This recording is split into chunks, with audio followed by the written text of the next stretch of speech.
You're listening to the Mississippi Outdoors Podcast. I'm your host, Matt Wyatt, and today we're talking with Ricky Flynt. He is the Executive Director of the Mississippi Outdoor Stewardship Trust Fund, now retired with Mississippi Department of Wildlife, Fisheries, and Parks, and knows more about the alligator in Mississippi than just about anybody else. This episode of the Mississippi Outdoors Podcast is brought to you by the Foundation for Mississippi Wildlife, Fisheries, and Parks.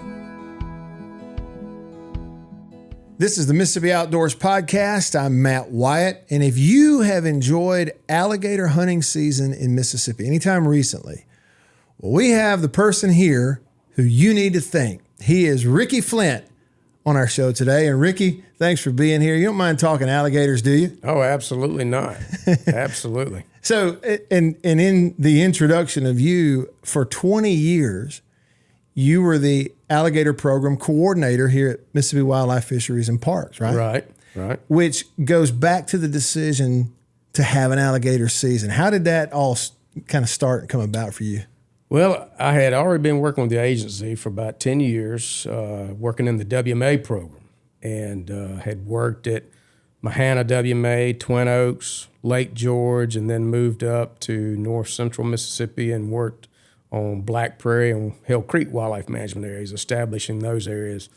And the alligator program had been vacant for about 2.5 years. In what time frame are we talking about? So this would have been about 2002, 2001, okay. And this was 2003 when I came into the alligator program. And the program had been established for nuisance alligator control and things like that.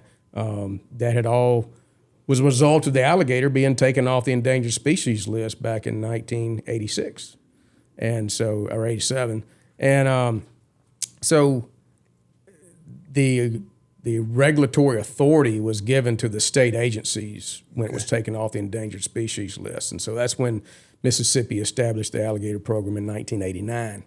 And they had a program coordinator, and he had taken another position somewhere else. And so, for whatever reason, nobody wanted the position. and I was asked if I would have any interest in coming into the alligator program, and I did. And I can honestly say it was the best decision I ever made. It was the most exciting, passionate work I've ever done. And I can honestly say at the time I didn't know that much about alligators. I had interaction with them through the years, but once I got my feet wet and started working on it, it became something where I learned just how absolutely amazing, unique alligators are compared to anything else in North America, and they are by far the most amazing animals that I think exist in North America. I was asked immediately by then Director Larry Castle. He was my chief of wildlife at the time, and he said, "Flynt, we want to try and establish an alligator hunting season in Mississippi. We need you to do some research and see about the feasibility of getting that done in the state of Mississippi." And so that was my first task at hand. And took me about a year researching different things that different states were doing. And we were able to establish our first alligator hunting season in 2005. And even at that time, I really had no idea then that it would expand to what it is today. Mm-hmm. But always hoped and thought that it'd be really nice to be able to have an alligator hunting opportunity statewide. We started out very small, basically put the hamster in the cage, mm-hmm. and learned as we went, established some regulations and some safety factors in there, and it was very successful. And there's a lot of people out there who are extremely interested and passionate about alligator hunting, and I think it's done very well. Why did you take the challenge of the alligator program when others wouldn't, when they came to you in the early 2000s? That might be a good question. I had 10 years in the WMA program, and got to work with so many different things from waterfowl, small game, deer, turkey, all that. And you see it as a challenge? It was a bit of a challenge. It's so unique to everything else. It's unlike everything else that we have in this state. And I had a little bit of experience with them, and I knew they were exciting to deal with. It worked out pretty good. Yeah. You mentioned the alligator, and I guess its longevity in terms of a species native to this area. Right. Maybe the longest. I don't know. I hadn't looked it up. But being an amazing animal. So break that down for me. Like, what is it? Well, we went out and of course, we were always dealing with nuisance alligators. You're catching alligators here and there that are out of place or for whatever reason. In a swimming pool. And so you're handling alligators, and it seemed like with every alligator you handled, there was something else you learned about them, their habits, things that they're able to withstand. And I still remember it like it was yesterday. I remember catching a large female alligator one time up on the Pearl River. We were actually just catching alligators to tag them, which was a program we started in 2007. Catching alligators, tag them, get the measurements, GPS location, release them in hopes of getting kind of like band returns like you do on waterfowl. Okay. And so get return information about where these alligators move and how fast do they grow. And there was this one particular female alligator we caught this one time, and it had some wounds on its back. And I remember looking down through its back and these osteoderms, and there was a huge gaping wound there, and I could literally see into the chest cavity of this alligator. And while it was breathing, I could see lungs and things moving, and this alligator's alive. And there were other wounds that were open, but they were all starting to heal over. And I thought to myself, anything else in the world in this aquatic environment with an open wound all the way down into the chest cavity couldn't survive but a few days. I mean, you think of all the bacteria and the things that can get in there and the infection that it creates, your time's limited. But with alligators, it's like, it's not a problem. They just heal over, and they're so resilient to everything. I've seen alligators with, completely missing a tail, missing two legs, missing a bottom jaw, you name it. Arrows sticking through their head, multiple bullets in them, and they just are resilient. And so that, along with just the research we did, the tagging information that we got back, how these alligators move, how some of them don't move, how some of them grow at tremendously fast rates and some of them hardly grow at all.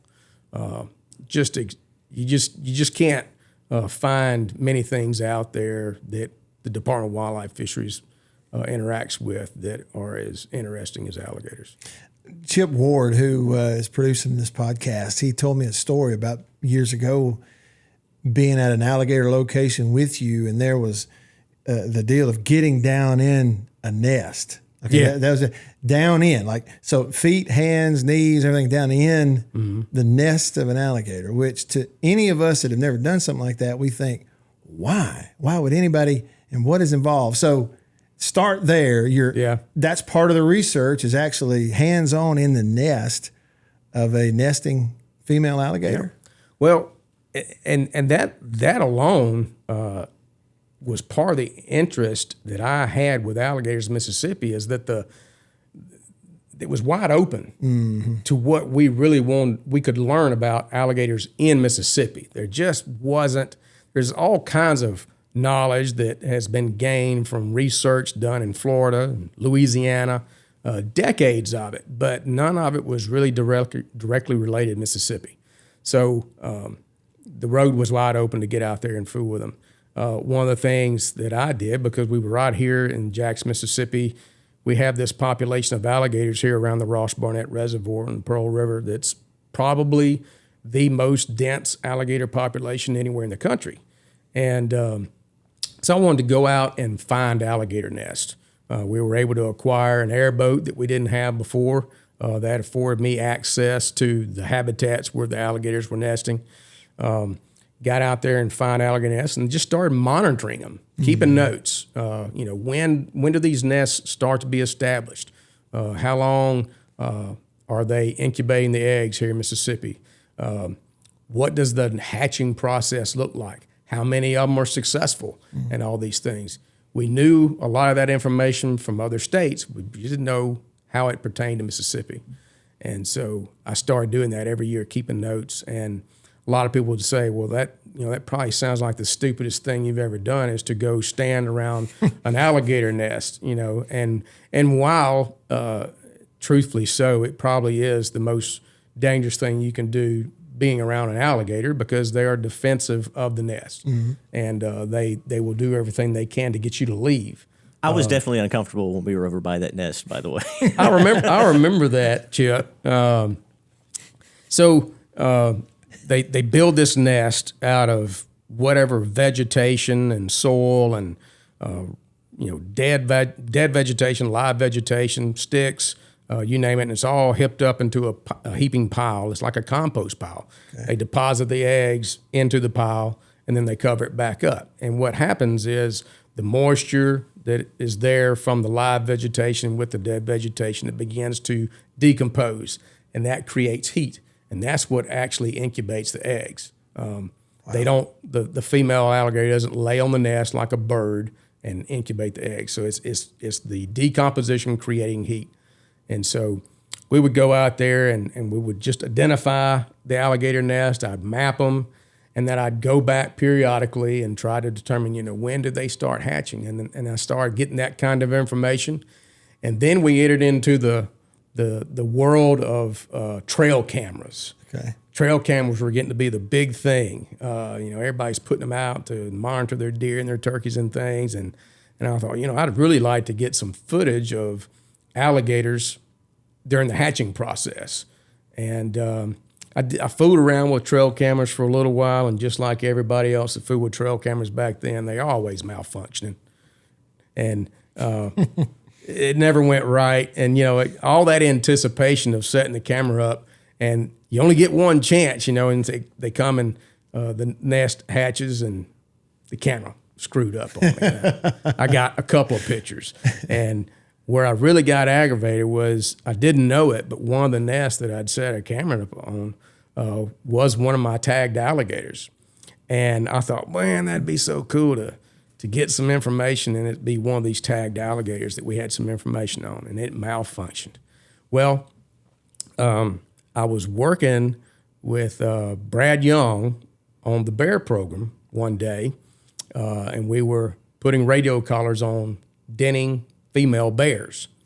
And he was working with a man by the name of Jim Tipton, who had been a professional in the banking and remote camera business. Okay. And he was helping our agency by setting up these remote cameras in bear dens where we could monitor the bear den and when her cubs and things like that.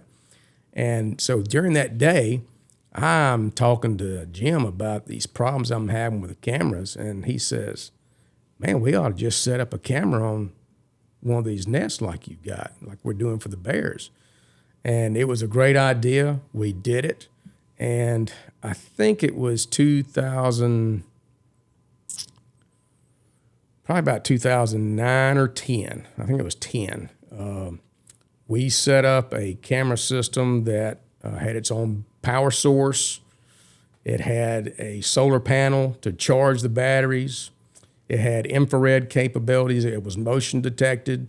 And we monitored an alligator nest during that entire process and actually got as far as I know, it's still the most comprehensive video footage of a wild alligator nest hatching in the wild. And it started around midnight one night, and we got continuous footage of this female alligator who came in and excavated the nest, and one by one, sometimes two at a time, would carry these hatchlings to the water, and she'd come back to the nest and get them and carry these eggs back and forth. And it was regarded as some really cool stuff. Alligators in captivity, you can get these kinds of things, and obviously wildlife in captivity, you can expect different things to occur versus what's going on in the wild. I was very proud to get that footage. And so we continued to doing that over the years. And as technology increased, we got better cameras, better clarity. The last year we did that, we actually had a camera system where I could get notifications on my phone that there was motion at the nest, and I could actually operate the camera. I could pan it, move it back and forth, zoom in and out. And the last good footage Jim and I got, it was like 2 o'clock in the morning one night, and I called Jim and I said, Jim, she's hatching right now. And it was so tedious. There was a little delay in the operation of the camera. You might try to move to the right and you wait a little bit and the camera doesn't move, and then you touch it again. Well, then it starts to move and then it overcompensates. Right. And so as the night went, Jim and I were double teaming on the camera. I would do the pan left and right, and Jim would do the zoom in and out. And we actually have some footage, and I think it's still available on the website where you can go and watch some of that.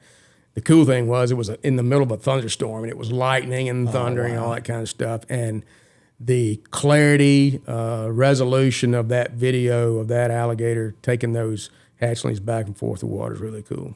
That's outstanding. And I couldn't help but picture, Ricky, there are some people that, let's say in the fall, they go to a wedding and they've secretly got their phone out watching a football game, right? But I can see you sitting there panning through looking at an alligator nest at the wedding on Saturday. Like that, getting those notifications on your phone, the beauty of technology, even in the wildlife and biology and research area, is really just mind-blowing almost. The technology that is out there right now and the way it is moving just in the last 4 or 5 years is astounding. And being able to use that technology in the wildlife realm is really cool. I remember going back, 40 years ago, just putting radio transmitters on different wildlife and the things that are now available for tracking wildlife and satellite capacity and all that kind of thing. We're doing the same thing with hogs, monitoring hog traps. It's great technology to be able to set a trap out on your property. You get a notification on your phone. You don't have to walk out there and shut the gate. You just, I got 20 hogs in the trap. Door shuts. Right. And go out there at daylight and remove and kill all the hogs. And the way technology is moving and what probably is yet to come to help biologists and scientists learn more is probably exponential what we have the opportunity to learn. From an alligator hunting season standpoint, so you go back to those early days of research and getting ready to put that program in to implement the alligator hunting season. From a population standpoint, all that to get it to the point where we have what we have now, what does that look like, and how did that look then to have the kind of population and the kind of research to support it? Okay, here's what we can do for our outdoorsmen in Mississippi. Yeah. So we were fortunate in that the alligator program was already established. We already had a communication with the U.S. Fish and Wildlife Service, monitoring alligator populations in Mississippi, doing survey work. That'd been going on since the mid-1970s. Okay. Having an established nuisance alligator program, all these things set Mississippi up to where basically if we decided we wanted to have an alligator season, we could do it. So it wasn't starting from scratch. It wasn't starting from scratch, really. There were some things already in place that laid the foundation for us to be able to do it. It was basically decide how you're going to do it, how you're going to regulate it, send that information to the feds, and move on with it. And so, you have this thing where, all right, alligators were once on the endangered species list. Yeah. They were taken off the endangered species list. The one thing we don't want to do is err on the side of going back to causing a problem for the population. That brings up a joke. I remember I'm fishing one day, had some friends down from Missouri, and there was a young fella that came with our friends, and he was about 14, 15 years old. We were having a terrible time fishing. Wasn't catching hardly anything. And there was a lull in the day, and it got kind of quiet. And the young fella says, "So, Mr. Ricky, tell me what it is that you do." And I told him, the alligator program, blah, blah, blah, blah. And he said, "So these alligators, they've been around for a long time." I said, "Yeah, tens of thousands, 100,000s, maybe millions of years." And he said, "And so you manage alligators in Mississippi, right?" I said, "Yeah." He said, "So they got along for hundreds of thousands, millions of years." He says, "Why do they need you?" And I thought, you little smart aleck, this is my job. I need some job security. Yeah, right. But and that brings to the point. Alligators have been here for so long, and they're very adaptable. They've survived everything, but we wanted to be certain that what we did wasn't be detrimental to the population. So we started out very small, and we developed some regulations that were enforceable. I've got a law enforcement background. Ever since I've been with the Department of Wildlife, I was a law enforcement officer, conservation officer, and one of the things I wanted to make sure of is if we're going to have a regulation in place, that it's enforceable and that there's a reason for it. And so all the regulations about how you can capture an alligator, the mandatory reporting of the harvest, getting the information, the length and measurements and weights of alligators, all of that was part of the big picture so that we could gather up this information, see what kind of impact we're having, and begin to expand it to other areas of the state. And that's what happened. Things went very well. We made some tweaks and adjustments to it basically every year for about 5 or 6 years. And then we got to the point in 2012, 2013 to be able to expand it from just 2 small areas of the state. We had a hunting season here on the Pearl River around Wash Barnett Reservoir, and then we had one in the Pascagoula River Basin in Jackson County. In 2012, we expanded to basically 3/4 of the state, and then in 2013, we went statewide. I still have that image in my head, though, of you down in the nest, hands and feet in there.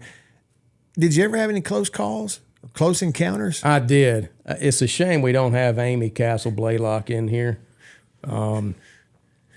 Amy Castle Blaylock is the assistant chief of Wildlife Bureau.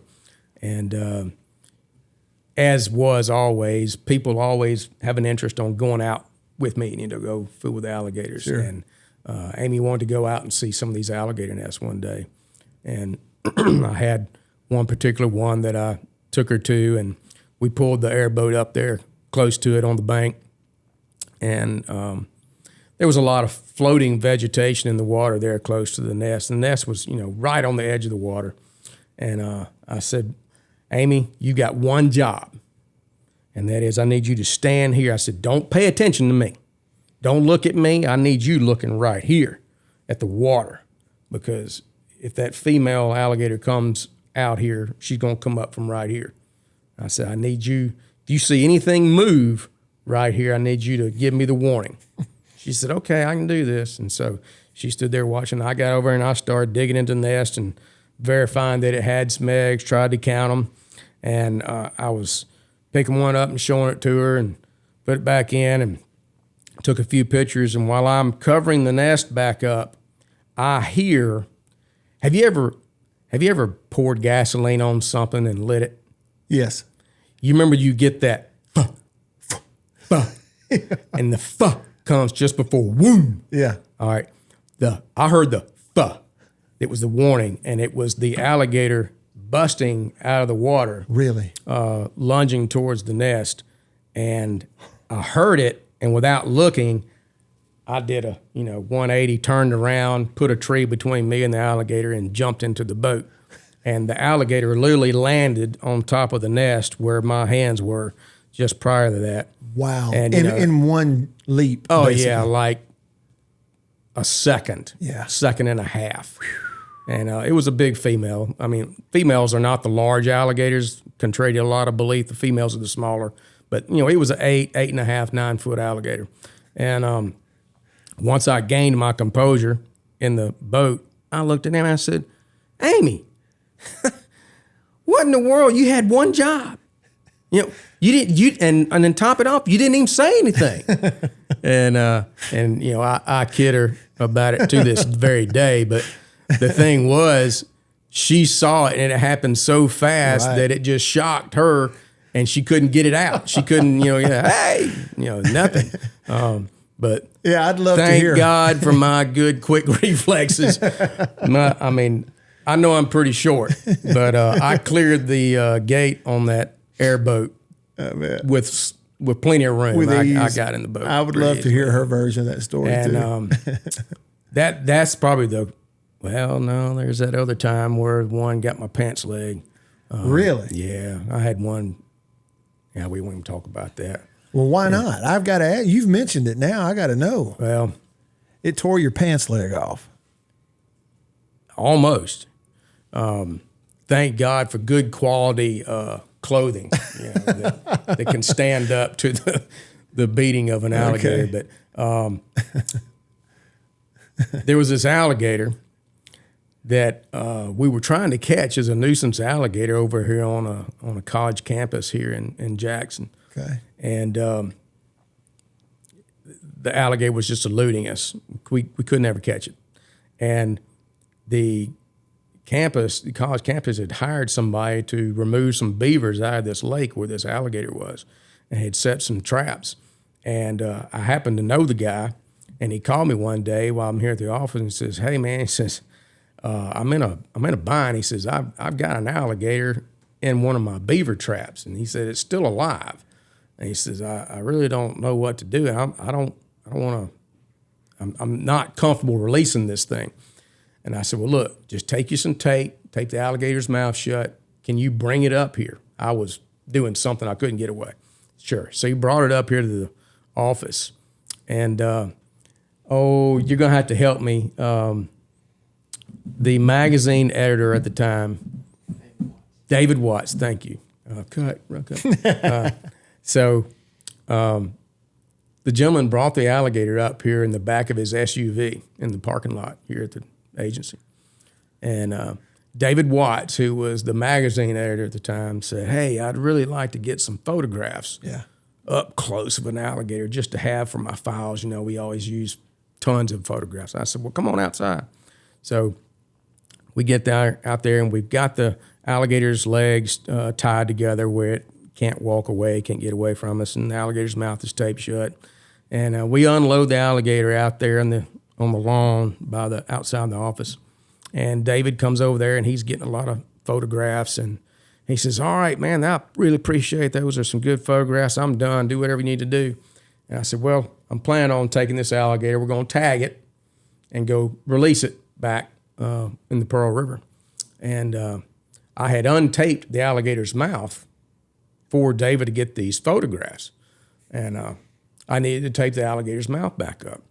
And this is one of those learning moments in life that, what do you call it, a teachable moment. Teachable moment. And that probably saved me for the rest of my career. I still got all 10 fingers. Right.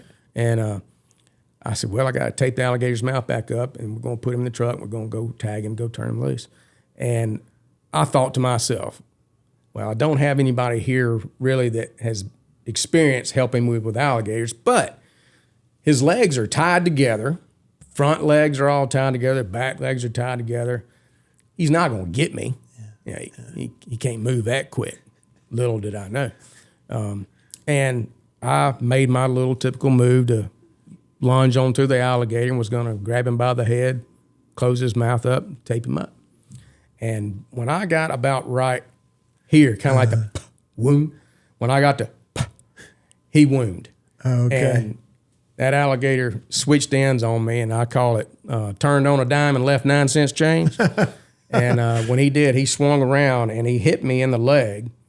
And at the time he hit me on the leg, he closed shut, and I had BDUs on, and he grabbed my pants leg, and he also grabbed my that proximity badge thing here that we have that was hanging off my belt. It had a lanyard attached to it?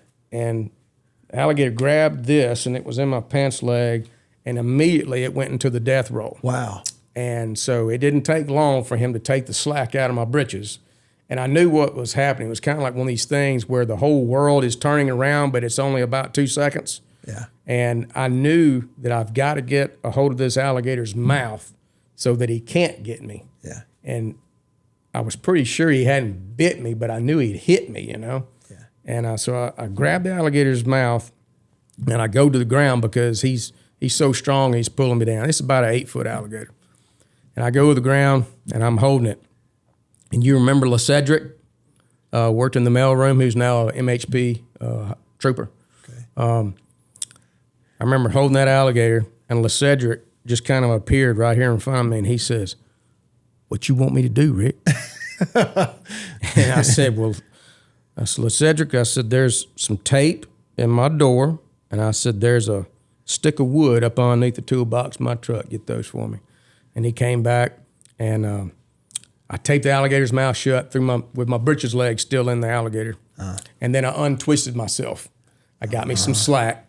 And then I said, LeCedric, I want you to take that tape off. And I said, I'm going to ease up on this alligator's mouth. And I want you to stick that piece of wood in between the alligator's mouth, and we're going to tape it back shut. And that's what we did. And what that did is it gave me some slack to get my britches out of his mouth and pull it out. And then we got him secured, and I carried him to the Pearl River and turned him loose. And all in a day's work. I didn't know it, but at the time there were some people, including David Watts, who was inside the building taking photographs of this as it transpired. And I still got those photographs, and I've still got my proximity badge that had the staple punches in it. I wondered if you had that. I got it. That's a heck of a collector's item. And the funny thing is, have you ever been in a car wreck? Yes. Do you remember being in the car wreck, and initially people come up to you and they say, "Are you okay?" And you go like, "Yeah, I'm fine." Right. Sure. I didn't even bump. I'm fine.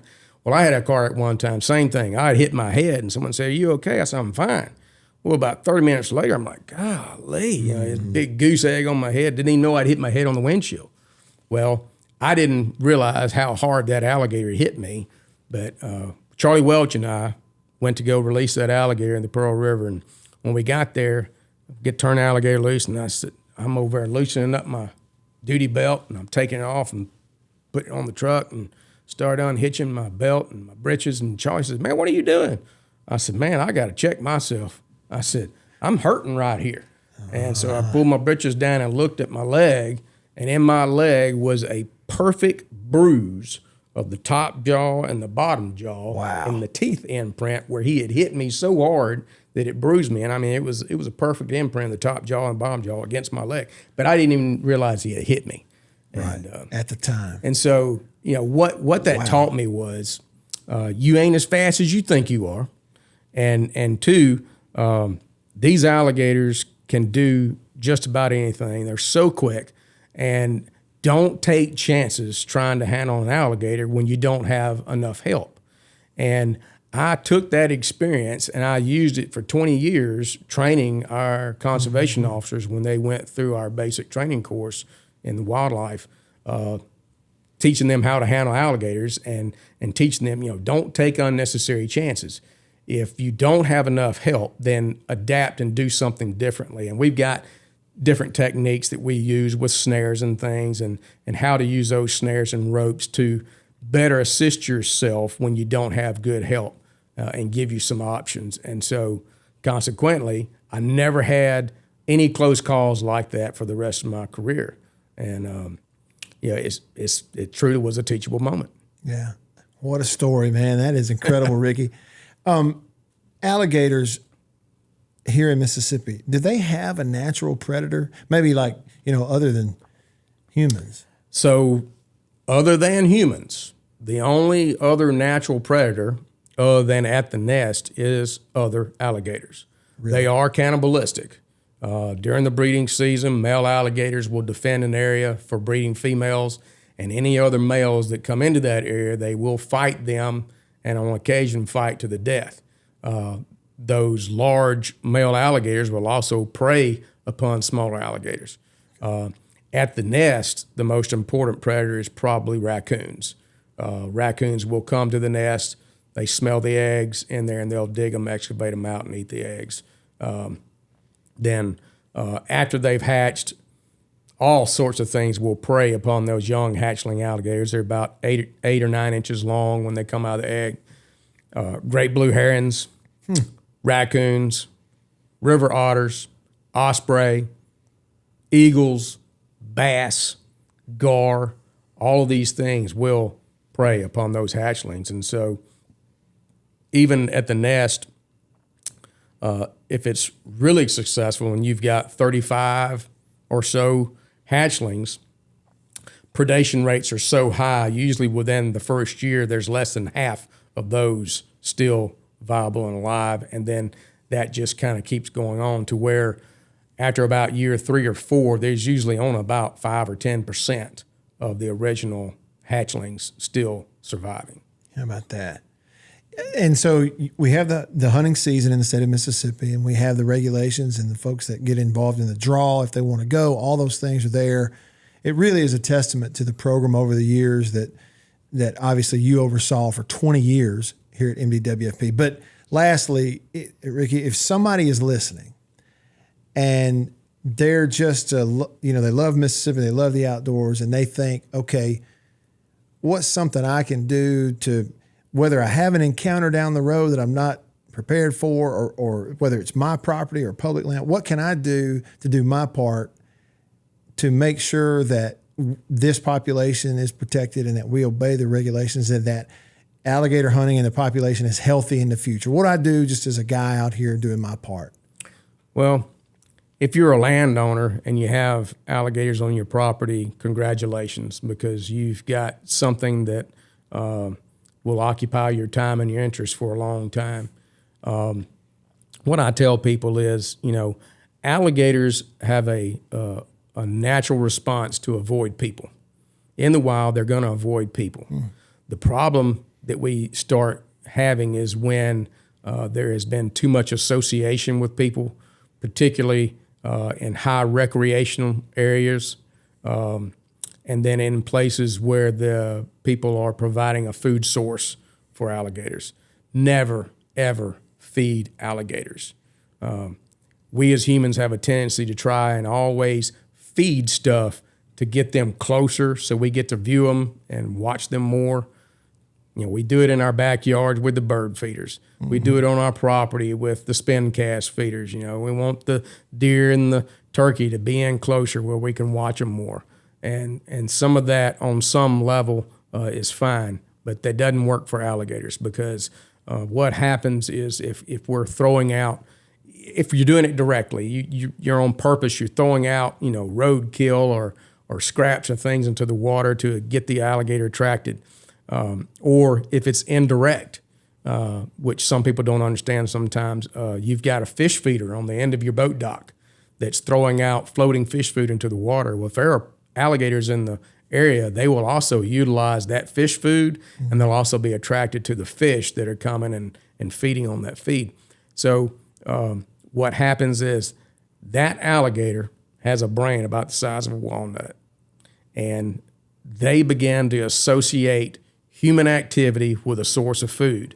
And the real danger in that is where someone who is not aware that alligators are here, much less that they're right here, is in the area, and they don't know that somebody's been feeding alligators, and the alligator sees someone walking around or swimming or something like that, and that alligator has been conditioned to expect a handout by human activity, and it sets up a very dangerous situation that could be very problematic.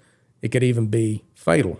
And there are numerous cases in the United States where that has happened.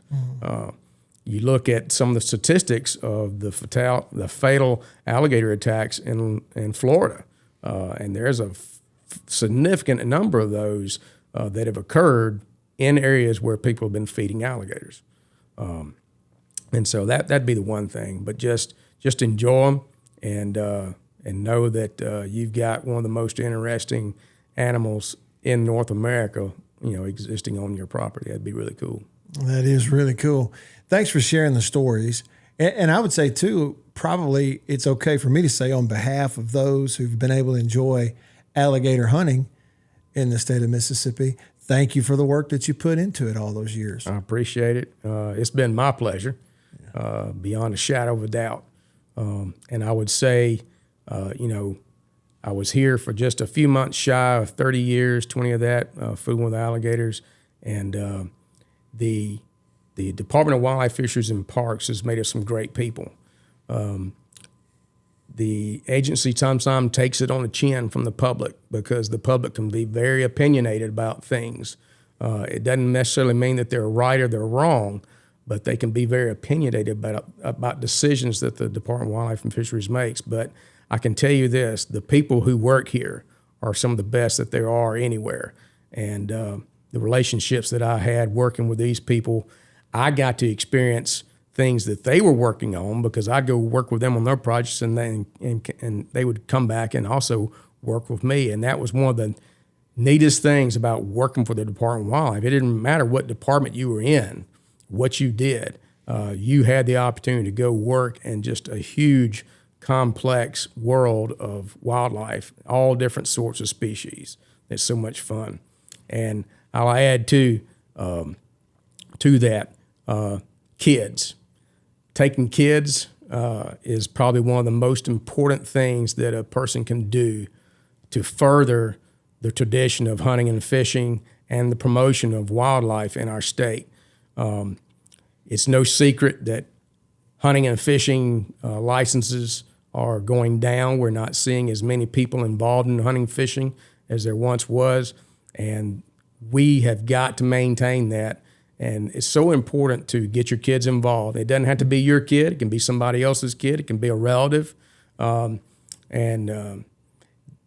was able to do that with many programs in the state, and it's some of the most rewarding thing you'll get to do. I had my own kids that I tried to introduce them to it. They came, they went, they saw, they killed a couple, and then they quit. They're no longer interested in it. But they had that opportunity. It's not that they have anything against it. But I also know people like myself that had an interest in it. Somebody introduced me to it. And either you make it into something that you do for the rest of your life and you continue to pass that tradition on, or if you're lucky enough, you make a career out of it. And I was fortunate enough that as a little kid, watching Mutual of Omaha's Wild Kingdom on Sunday afternoons, I thought, man, that'd be so cool to be able to do that, and had no idea that that was the path that was in my life to be able to do that. And so I've told a lot of people, my work day, many days, was just like being at the Mutual of Omaha's Wild Kingdom. The things that I did was different every day. I learned something every day, and had a great bunch of people to do it with. Now, I know crocodiles and alligators, two different things, basically. But that movie, Crocodile Dundee, they gave Crocodile Dundee a name, a local name that they said meant the crocodile that walks like a man. Maybe we ought to say that you, Ricky, are the alligator that walks like a man. What do you think? Well, I don't know. I do have a nickname. And it's Stumpy. Oh, okay. Yeah. All right. Well, I'm glad it's not because of an alligator encounter that you got the name Stumpy. Yep. You got all your arms, all your legs. I got the nickname Stumpy long before I got into the alligator program. That's great. That's a whole nother story. A whole nother story. Great to talk to you, Ricky. Thank you so much. Absolutely. Appreciate it. Good to see you. Yeah. That's Ricky Flynt here on the Mississippi Outdoors Podcast, who knows as much as anybody in the state of Mississippi about our alligator population, our alligator season. And the number one thing, don't feed the alligators, intentionally or unintentionally. Thanks for listening. I'm Matt Wyatt, and we'll see you outdoors.